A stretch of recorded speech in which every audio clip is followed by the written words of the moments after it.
ADN Podcast. ADN Podcast. Voces con contenido. Hay conversaciones que alivian y sanan. Salud mental en Ciudadano ADN. Un espacio de conversación con especialistas para ayudarte a mejorar tu bienestar emocional. Como todos los lunes, lo que es muy ya habitual, es una sección que además se espera, ¿no? Y la gente que nos escucha la espera bastante, hasta nos piden un montón de temas. Fíjate que de hecho este tema que vamos a hablar hoy también surgió desde la conversación con los ciudadanos. Estoy como a propósito de Gabriel Salazar, ¿no? A propósito del profesor Gabriel Salazar. No los nacionales. No, los ciudadanos. Los ciudadanos. Y tiene que ver con salud mental y con deporte y deportistas de alto rendimiento.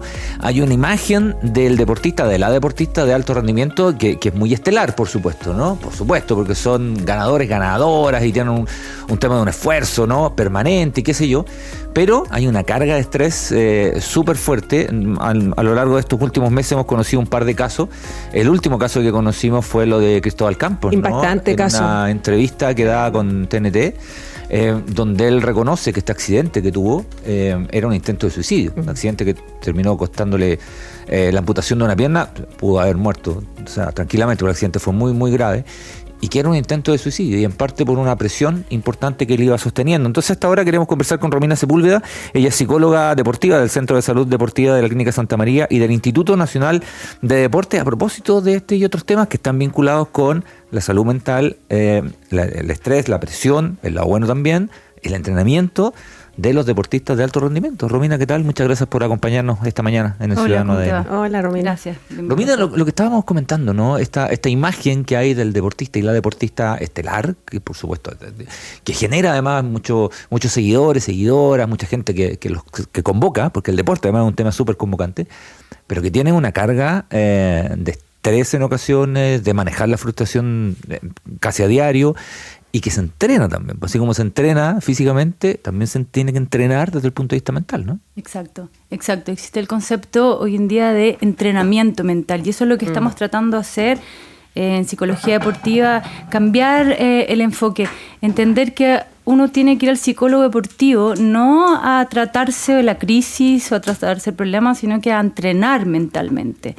El entrenamiento mental es el símil de el entrenamiento físico, ¿cierto? Lo que pasa es que la frecuencia, las herramientas, los tipos de ejercicios son distintos. Tú no necesitas ir todos los días, de lunes a viernes, ¿cierto? Entrenar como lo haces la parte física, la parte técnica. El trabajo psicológico es distinto, tiene una frecuencia distinta, pero se entrenan todas las variables psicológicas que influyen en el rendimiento deportivo, que son muchas. Actualmente las que cobran bastante relevancia son el control del estrés, por ejemplo, el manejo del estrés, que es alto, las cargas de entrenamiento que ellos tienen, las presiones de la competencia, entre otras variables, influyen mucho, y si tú no tienes herramientas para lidiar con el control del estrés, claro, puedes sucumbir. Lo mismo, otra cosa que se trabaja mucho también en deporte es, de alto rendimiento estamos hablando, variables como el control de la ansiedad, que es muy frecuente que aparezca, ansiedad competitiva, por ejemplo, presión de los medios, redes sociales. Las redes sociales, por ejemplo, ahora aparece como otro factor que podría producir estrés y ansiedad a los deportistas.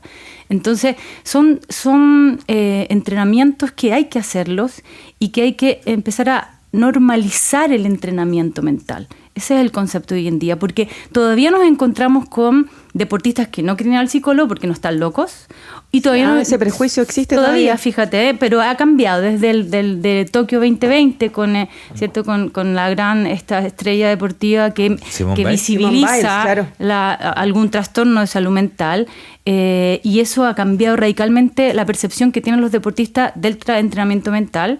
Hay más profesionales también. Hay más proyectos también que trabajan con esto, pero todavía nos encontramos con entrenadores que yo trabajo con deportistas que me dicen, no, sé, es que no puedo ir a verte porque tengo entrenamiento. Pero es como, oye, pero dile a tu entrenador que tú vienes acá a entrenar también. Te vas a sanar. Que es parte de. Más que sanarse, porque no es que tú vayas porque estás enfermo. Tú vas porque tienes que... Es parte de entrenar esas habilidades. Son habilidades mentales, en definitiva. Claro, tú das como uno de los puntos a entrenar para para controlar la ansiedad, ¿cierto? Uh-huh. Las cargas de entrenamiento, todo, pero hay un punto importante que son las redes sociales, que me parece que es incluso más severa que la misma ansiedad por entrenar, por ganar un partido, me parece, porque ahí hay una agresividad muy grande que reciben a nivel de lenguaje, ¿cierto? De insultos, los deportistas. Entonces, tú trabajas con deportistas de alto rendimiento, trabajas con futbolistas, con atletas. Sí, trabajo con deportistas de alto rendimiento, todos seleccionados nacionales y también deportistas que están en proyección de para alto rendimiento. Para claro. alto rendimiento. Y dentro de ese universo de atletas, de futbolistas que tú atiendes, ¿puedes detectar algún porcentaje o si ha ido creciendo en ello la incertidumbre o el dolor por enfrentarse a las redes sociales? Sí, sin duda. Si puedes dar algún porcentaje de cuánto a ellos les afecta.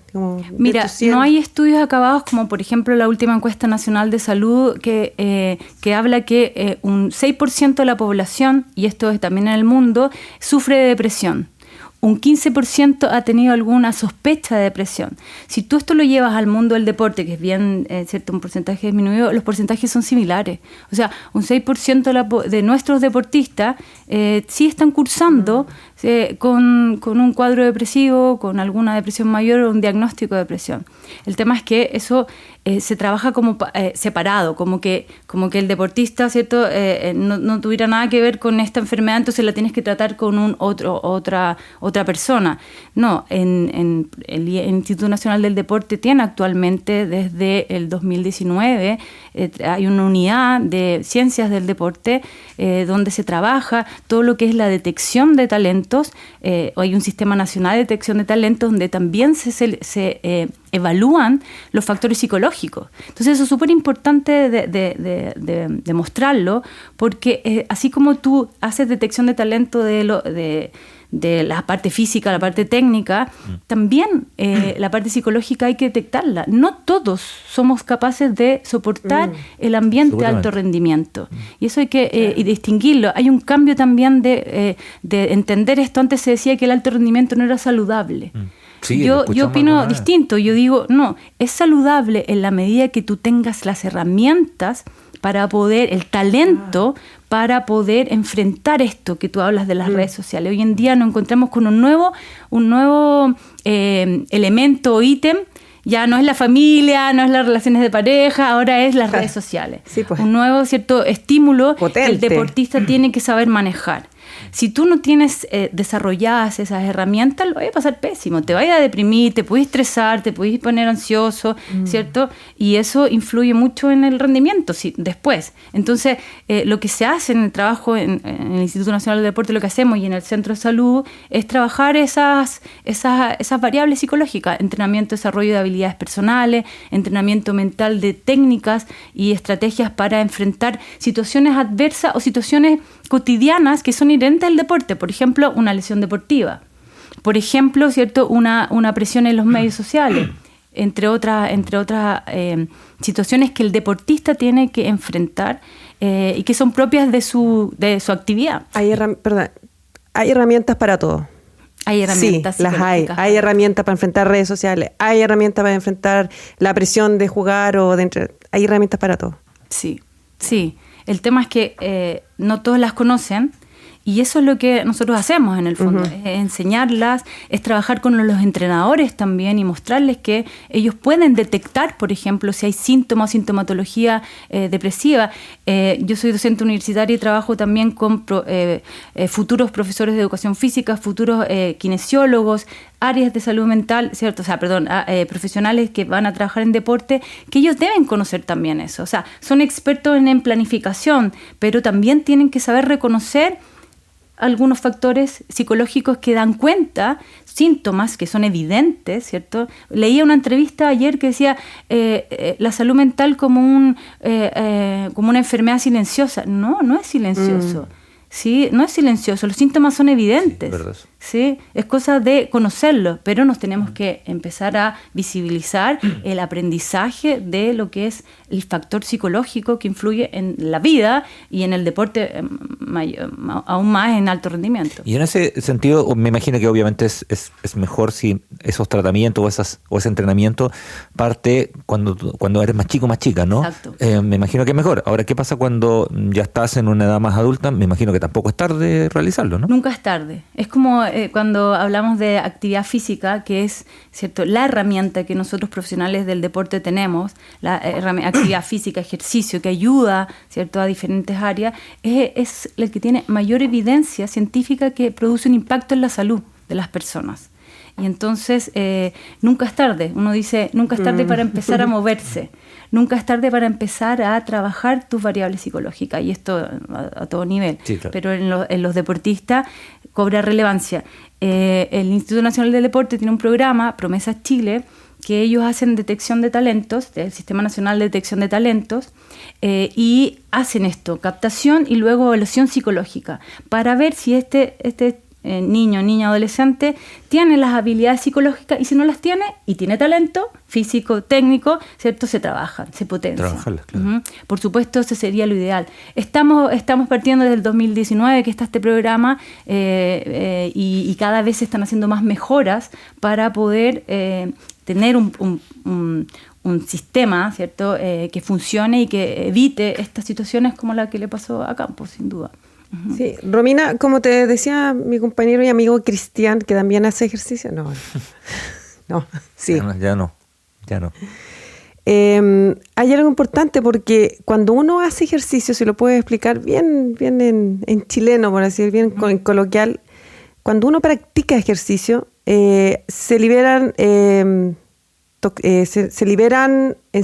hormonas, enzimas que te activan la actividad neurotransmisora, y ahí aparece también la serotonina, las endorfinas, oxitocina, la dopamina. ¿Puedes explicar ese proceso?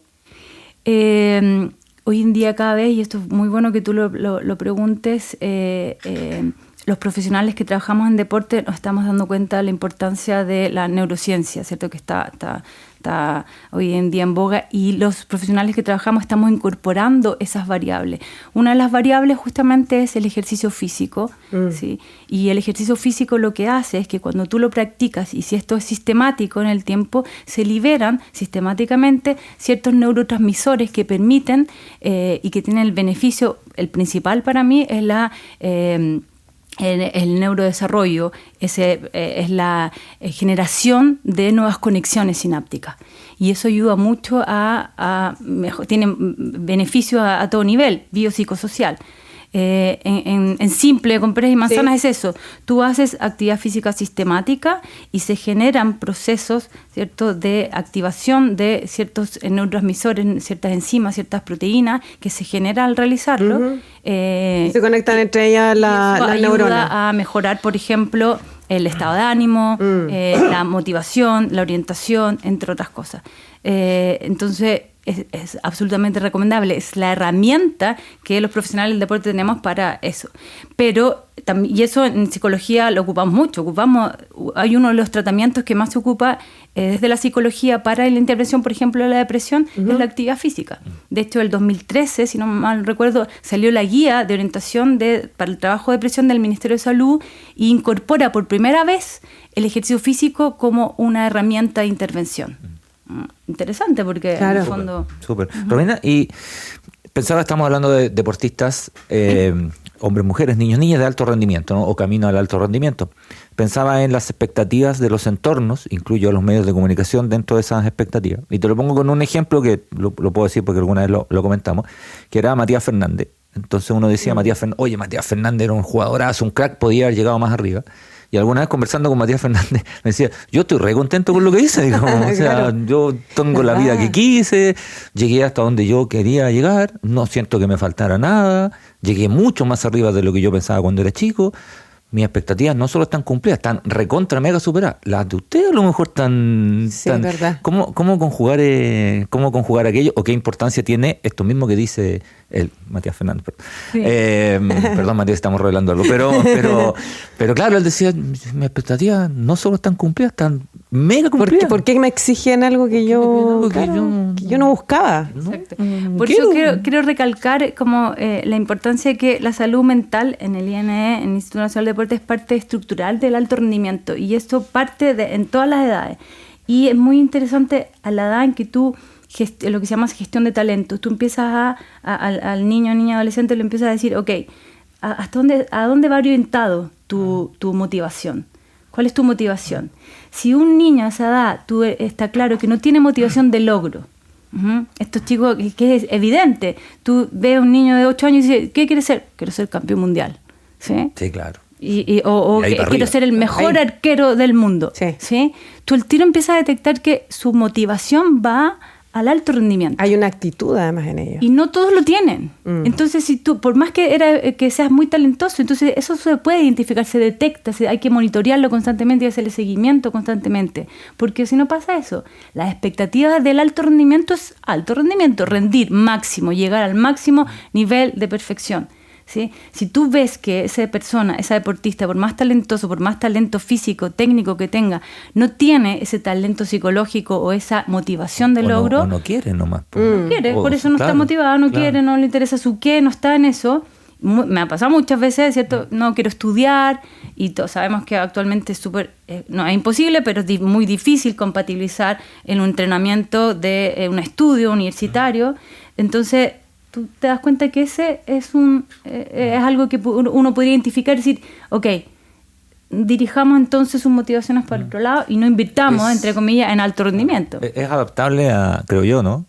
Transferible a cualquier actividad respecto al concepto del éxito, por ejemplo, ¿no? Bueno, el alto rendimiento es muy similar, el deporte es muy similar a la vida. Sí, todo el rato. ¿Sí? O sea, la vida, en el trabajo, estamos constantemente compitiendo, constantemente nos están exigiendo, ¿cierto? Rendir más, la excelencia, ¿cierto? Te enfrentas con situaciones de tensión, de presión, y es muy similar. Entonces, por eso se dice que el deporte entrega herramientas para la vida, muy buenas. Entonces, y lo que te decía Cristian también, para quien no se vaya ese hilito, es que claro, hay un entorno familiar que es súper potente, y uno lo ve, que con Cristian cubrimos mucho tiempo fútbol, entonces lo vemos en la división inferior de los clubes, está lleno de papás. Se vuelven locos los papás. Que están vueltos locos al costado de la cancha, empiezan a dirigir a los niños y le empiezan a exigir, a dar directrices, a esto, otro.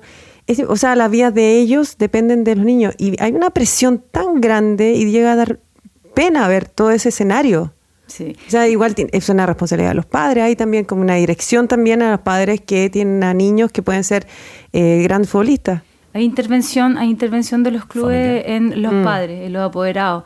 Y fíjate que ahora últimamente me han llegado a mi consulta padres que ellos piden asesoría psicológica para saber si lo están haciendo bien o mal. Porque lo están pasando mal, pues, con su hijo por todas estas presiones que tú hablas, por todas estas exigencias, por las propias exigencias que ellos mismos o las altas expectativas que tienen ellos de sus hijos y no necesariamente sus hijos. Y es interesante ver cómo los papás ya están entendiendo que, oye, ¿sabes qué? Voy a ir a preguntarle a un psicólogo deportivo si lo estoy haciendo bien, si me puedes dar tips, si me puedes dar herramientas para poder manejarlo. Eso lo hacemos nosotros, intervenimos con los papás, sin duda. Hay un momento, se habla mucho en diferentes deportes, ¿no? Que hay un instante en que la elite ya máxima son todas muy parejos, ¿no? O sea, los 20 mejores tenistas del mundo, 50 se pueden ganar entre ellos, sí, y están en un nivel superlativo, hombres, mujeres y todo. Pero que la diferencia está en el tema mental. Eso efectivamente podríamos hacer esa no lo digo yo porque soy psicóloga deportiva, lo dicen los mismos deportistas. La diferencia entre una medalla de plata y de oro está en lo psicológico. Y esto se dice hace muchos años. Porque tienen, como dices tú, la misma preparación, quizás el mismo presupuesto. Todo bueno. Todo muy igual. El mismo camino. Pero lo que marca la diferencia entre la milésima de segundo que yo gané la medalla de oro es el trabajo mental. Y el tema es que si tú no lo trabajas, ¿cierto? te puedes perder ese recurso. Acabo el fin de semana de terminar de ver este documental de Sprint, los humanos más veloces. Sí. Y todo el rato apelan a los factores psicológicos. ¿Cómo se llama el documental? Los humanos más veloces del mundo. Hablan de todo. Es un documental de los atletas de 100 metros y 200. Sprint. Maravilloso. Buenísimo. Y en el fondo me encanta porque me sirve de material de trabajo porque es eso. O sea, tienes que prepararte mentalmente si tú quieres estar en alto rendimiento. No puedo, si no, lo pasáis mal. Lo pasáis mal y porque es mucha presión y si tú no tienes las herramientas no lo vas a poder enfrentar. Y eso hay que incorporarlo, hay que visibilizar el trabajo. Y por eso ahora en alto rendimiento el IND, el Instituto Nacional de Deporte, ha generado estrategias de entender que es un pilar fundamental en alto rendimiento y, por ejemplo, han hecho un montón de mejoras. Ahora se va a incorporar a un psiquiatra dentro de los profesionales que trabajan en la unidad de ciencias aplicadas al deporte, se van a incorporar psiquiatras. Eso no era visto hace tiempo. Pero, ¿sí? pero ¿Por ya está qué? pensado. Porque es necesario hacer un diagnóstico mental para evitar, por ejemplo, lo que le pasó a este deportista. Claro. Detección, precoz, seguimiento, monitoreo. Tenemos que constantemente observación. Sí, así como se monitorea, se mide, se evalúa la parte física, técnica, la parte psicológica también tiene que estar constantemente monitoreando, porque además esto es fluctuante. Tú puedes tener este año una motivación, así quiero ganar, cierto, clasificar y quiero ir al mundial. Y quiero ganar, pero te pueden pasar cosas en la vida, como por ejemplo, no sé, pues me están haciendo bullying por las redes. Y eso te puede afectar en tu rendimiento. Te liquidó, claro. Exacto, entonces tienes que trabajarlo. Romina Sepúlveda, como psicóloga deportiva, nos llega una pregunta de Macarena. Dice, ciudadanos, ¿cómo ayudar a un hijo que está en escuela de fútbol, pero no a él, dice, sino a su hermano gemelo que no hace deportes y cree que solo nos importa el que será futbolista? ¿Viste? Sí. Macarena. Yo le diría a Macarena que vaya a tener una intervención para ella, para que ella aprenda a manejar estas situaciones con sus dos hijos, uno que hace deporte, el otro no, y que ella aprenda estrategias de cómo hacer, qué decir, qué hacer, cómo tratarlo, ¿cierto? Cómo resolver, sobre todo si son menores de edad. Que vaya ella con la familia en el fondo a intervenirse, más que mande al hijo a tratarse al psicólogo, sino que ella aprenda estrategias de cómo manejar estas situaciones, porque probablemente hay cosas que le están afectando y si le están afectando a sus dos hijos, claro, y ella lo está evidenciando. Entonces el primer paso, qué bueno que se está tomando conciencia y preguntas. Observación, ¿viste? Sí, así que qué bueno que vaya, que pida asesoría psicológica deportiva para poder tener estas herramientas. Romina Sepúlveda, llegaron un montón más, así que te vamos a dejar invitado para otra ocasión. Le vamos a pedir a tu jefe, a mi amigo Juan Pablo Salgado, que le dé permiso, por favor, querido Nano. Un abrazo para él. Querido Nano. Evertoniano, fanado, hoy día juega Everton. Así que debe estar con la cabeza en otro lado. Por eso le dio permiso. Por eso es que haya partido, juega con Unión. No, sí, No, yo lo conozco. Romina Sepúlveda, psicóloga deportiva del Centro de Salud Deportiva de la Clínica Santa María y del Instituto Nacional de Deportes. Muchas gracias por habernos acompañado esta mañana. Gracias, Romy. Te pasaste. Muy bien. Gracias. Salud Mental en Ciudadano ADN está disponible en adn.cl, sección podcast y Spotify. Escúchalo cada semana. Comenta, comparte este podcast y mejora tu salud mental y la de tus cercanos.